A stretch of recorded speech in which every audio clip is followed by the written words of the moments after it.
ఈ సమస్య కొన్ని డికేట్స్ నుంచి ఉందండి. ఈ వార్డులో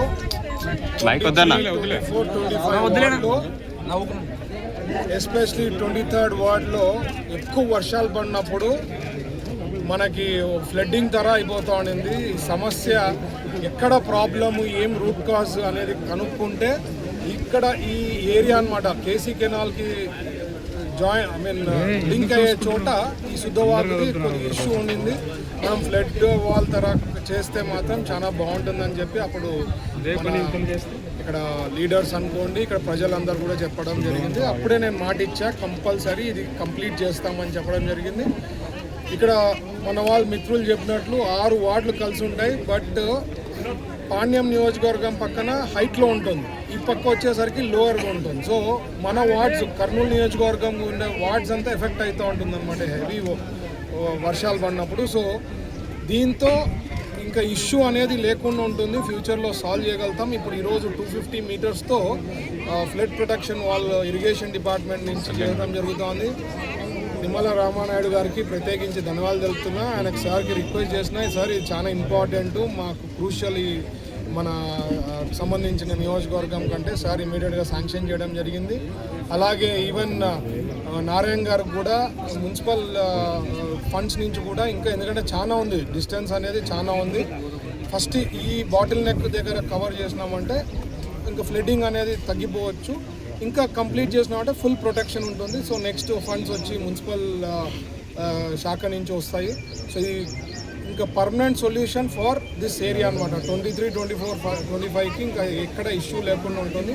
ఇదంతా కూడా ఎన్ని కష్టాలున్నా ఏమున్నా నేను ఎప్పుడూ చెప్తా, చంద్రబాబు గారు లాంటి విజనరీ లీడర్ ఉన్నాడు కాబట్టే ఇవన్నీ పాసిబుల్ అవుతా ఉందండి.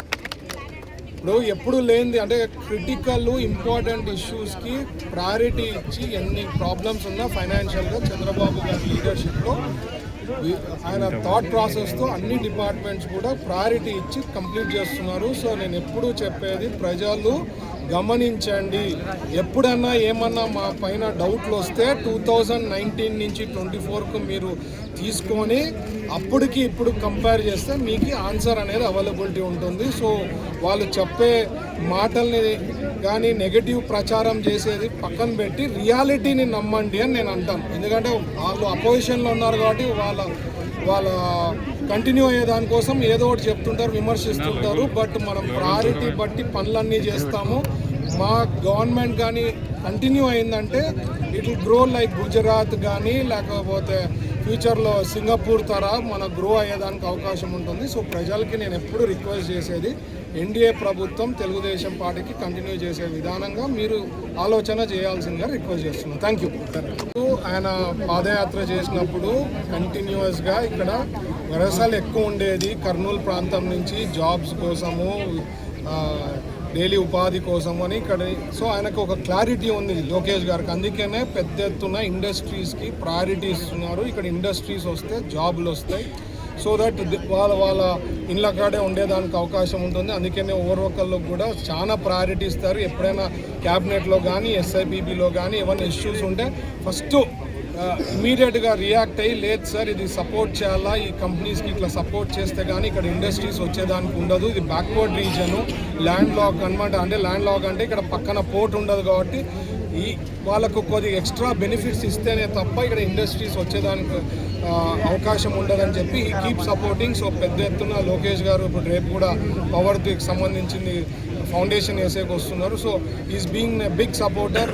హైకోర్టు బెంచ్కి కూడా సార్ రెగ్యులర్గా ఫాలోఅప్ చేస్తున్నారు. మొన్న కూడా నాకు చెప్పారు, సీజే గారు కంప్లీట్ చేశారు, నీకు త్వరలో గుడ్ న్యూస్ వస్తుంది భరత్ అని చెప్పి చెప్పడం జరిగింది. So all things are going positive. Lokesh గారి లీడర్షిప్లో మనకి ఎస్పెషల్లీ డిస్ట్రిక్ట్ కంబైన్డ్ డిస్ట్రిక్ట్లో there is a good growth factor అండి. Thank you.